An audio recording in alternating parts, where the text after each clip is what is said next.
তোমাদের শেখাবো পড়তে যাওয়া দোয়া। আমরা পড়তে যাই না, যখন পড়তে বসবো তখন পড়তে বসার আগে এই দোয়াটা আমরা পাঠ করে নেব। এই দোয়াটা পাঠ করলে আল্লাহ স্মৃতিশক্তি বাড়িয়ে দেবে। সকলে রেডি? সকলে জানো তো পড়তে যাওয়া দোয়া? চলো। যখন পড়তে যাবে এই দোয়া পড়ে নেবে, স্মৃতি বাড়িয়ে দেবেন আল্লাহ। বল রব্বি জিদনি ইলমা,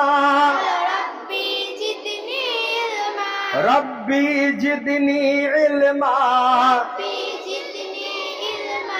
রব্বি জিদনি ইলমা।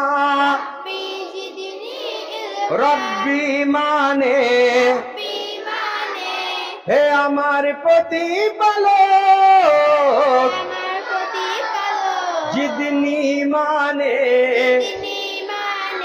মারিয়ে দাও, ইলমানে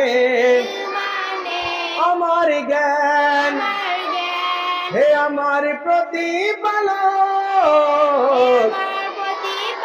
আমার জ্ঞানটা বাড়াও।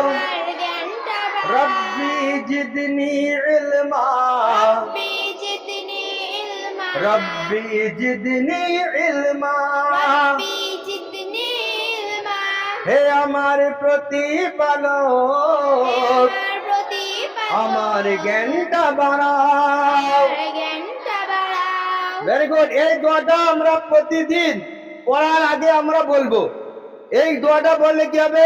আল্লাহ তার স্মৃতিশক্তি বাড়িয়ে দেবে, এবং যে দোয়াটা তোমরা পড়লেই তোমাদের এই পড়াটা অনেক দিন মনে থাকবে। আমরা সকলে পড়বো, বলি ইনশাআল্লাহ। এটা নিচে, এটা নিচে।